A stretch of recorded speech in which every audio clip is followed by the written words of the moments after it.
ભારતના બંધારણના શિલ્પી ભારત રત્ન ડૉક્ટર બાબા સાહેબ આંબેડકરની જન્મજયંતિ તેમના ચરણોમાં વંદન કરું છું.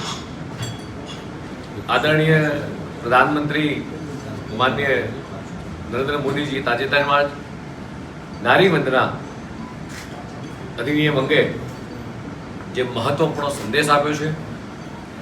માનનીય પ્રધાનમંત્રીના નેતૃત્વમાં વર્ષ 2023માં સંસદ અને બંને ગૃહોએ નારી શક્તિ વંદન અધિનિયમ પસાર કરીને દેશની લોકશાહીના ઇતિહાસમાં સુવર્ણ અને ક્રાંતિકારી કદમ એ ઉઠાવ્યું છે.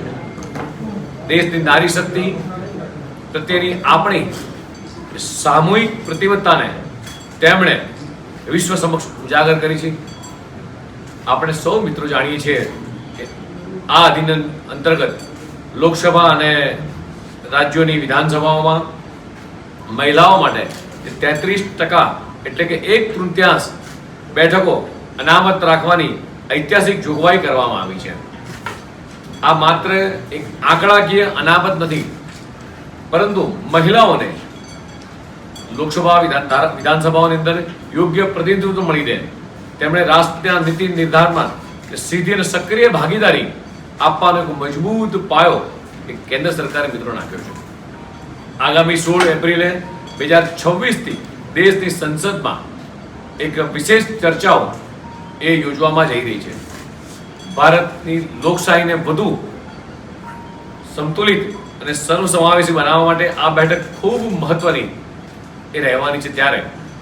જ્યારે માનનીય પ્રધાનમંત્રીના દેશમાં નારી સશક્તિકરણનું એક મહત્વપૂર્ણ કદમ લેવા જઈ રહ્યા છે, ત્યારે આપણે સૌ એકી સ્વરે પ્રધાનમંત્રી શ્રી નરેન્દ્ર મોદીજીના પગલાંને એ સમર્થન કરીએ છીએ.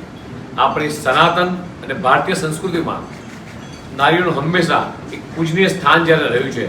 શક્તિ સ્વરૂપાની ઉપાસનાનું આપણે ત્યાં મહત્વ પણ છે.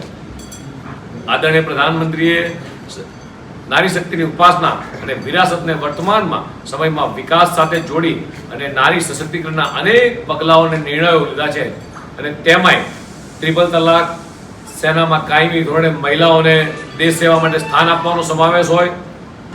આજે જ્યારે આદરણીય પ્રધાનમંત્રી શ્રી નરેન્દ્ર મોદીના દ્રષ્ટિનંદન નેતૃત્વમાં આપણો દેશ એ આઝાદીના અમૃત કાળમાં વિકસિત ભારત 2047ના એ ભવ્ય સંકલ્પ સાથે આગળ વધી રહ્યો છે, ત્યારે પ્રાચીન ગૌરવને આધુનિક લોકશાહીના સર્વોચ્ચ શિખર એટલે કે આપણી સંસદ અને વિધાનસભામાં પ્રતિભાવાળી એ સમય પાકી ગયો છે. માનનીય પ્રધાનમંત્રી માનનીય મોદીજીએ જે પ્રગતિના પંથને ભારતને લઈ જવા માટે જે જ્ઞાન રૂપી પાયાનો મંત્ર આપ્યો છે, જેમાં ગરીબ, યુવા, અન્નદાતા અને નારી શક્તિ અને એ વિકસિત ભારતના આ 4 મુખ્ય સ્તંભો છે, ત્યારે પ્રધાનમંત્રીનું સ્પષ્ટ વિઝન છે કે ભારત ત્યારે જ સર્વાંગી વિકાસ સાધી શકે છે કે જ્યારે દેશની અડધી આબાદી એટલે કે આપણી નારી શક્તિ એ માત્ર સહભાગી જ નહીં પરંતુ સક્રિય નેતૃત્વની ભૂમિકામાં હોય. આપણા માટે આ ઘણા ગૌરવની બાબત છે કે માનનીય પ્રધાનમંત્રી મોદીજીના માર્ગદર્શન હેઠળ ભારતની દીકરીઓ અંતરિક્ષથી લઈ અને ખેલકૂદ સુધી અને સશસ્ત્ર દળોથી લઈ અને સ્ટાર્ટઅપ સુધીની એક ક્ષેત્રમાં પોતાની ક્ષમતા જ્યારે પુરવાર કરી રહી છે, ત્યારે ડ્રોન દીદી હોય, લખપતિ દીદી હોય કે ઉજ્જવલા યોજના જેવી યોજનાઓને દેશની કરોડો બહેનોને એ આર્થિક સ્વતંત્રતા અને ગૌરવવંતું જીવન આપ્યું છે. ગુજરાતીઓ હંમેશા મહત્વાકાંક્ષી નીતિઓ અને નારી સશક્તિકરણનું એ પ્રેરણાસ્ત્રોત જ્યારે રહ્યું છે.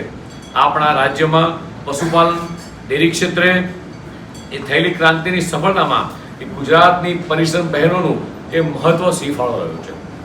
આજે ગુજરાતમાં સખી મંડળ હોય અને મુદ્રા યોજના હોય, આ માધ્યમથી લાખો બહેનો ને આર્થિક રીતે આત્મનિર્ભર બની અને માઇક્રો એન્ટરપ્રિન્યોર તરીકે જ્યારે બહેનો સૌથી વધુ ઉપસી આવી છે, ત્યારે મહિલા સુરક્ષા માટે આપણે અભયમ 181 હોય, હેલ્પલાઇન જેવી વિવિધ યોજનાઓ દ્વારા માતાઓ, બહેનો, દીકરીઓને સુરક્ષિત વાતાવરણ એ પૂરું પાડ્યું છે. શિક્ષણ ક્ષેત્રે નમો લક્ષ્મી અને વિજ્ઞાન પ્રવાહની દીકરીઓ માટે નમો સરસ્વતી જેવી નવતર યોજનાઓ એ આપણે ભવિષ્યની મહિલાના લીડર્સને મિત્રો તૈયાર કરી રહ્યા છીએ. ગુજરાતની નારી આજે આર્થિક અને સામાજિક રીતે સશક્ત બની અને રાજ્યના વિકાસમાં પોતાનું અમૂલ્ય યોગદાન જ્યારે આપી રહી છે. નારી શક્તિ વંદન અધિનિયમ એ માત્ર મહિલા અનામતનો કાયદો નથી, પરંતુ એ ભારતના રાજકીય ફલકની એક ક્રાંતિ લાવનાર ઐતિહાસિક દસ્તાવેજ છે. જ્યારે મહિલાઓ નીતિ નિર્ધારિત અને પ્રક્રિયામાં નિર્ણાયક ભૂમિકા ભજવશે ત્યારે જ આ શાસન વધુ સંવેદનશીલતા પારદર્શિતા સાથે સંતુલનમાં આવશે. આ દેશની નારી શક્તિ માટેની સિદ્ધિની વાત છે ત્યારે 140 કરોડ ભારતીયો માટે આ ગૌરવની એક સિદ્ધિ પણ છે અને એક ક્ષણ પણ છે. 2023માં તમામ પક્ષો દ્વારા સાંસદના નારી શક્તિ વંદન અધિનિયમ કાયદાને સમર્થન આપવા માટે સંસદમાં જ્યારે ભેગા થયા હતા ત્યારે એક અસ્મરણીય ક્ષણ હતી. તેવી જ રીતે 16મી એપ્રિલથી યોજાનારા સંસદના આ વિશેષ સત્રની અંદર દેશની એકતા જોવા મળશે એવો સૌને મિત્રો વિશ્વાસ છે. આપણા લોકશાહીની મહાન પરંપરા વધુ એક ઐતિહાસિક પરિવર્તનની આ ક્ષણના આપણે સૌ મિત્રો એ સાક્ષી બનવા અને અવસર બનવા જ્યારે બધા આગળ વધીએ છીએ ત્યારે આ અવસરને આપણે સૌ વધાવી લઈએ. આપણે સૌ વિવિધ માધ્યમો દ્વારા, સોશિયલ મીડિયાનું માધ્યમ હોય, ઇલેક્ટ્રોનિક્સ મીડિયા હોય, પ્રિન્ટ મીડિયાના માધ્યમથી આ સહમતિ વ્યક્ત કરીએ તેવી અપેક્ષા સાથે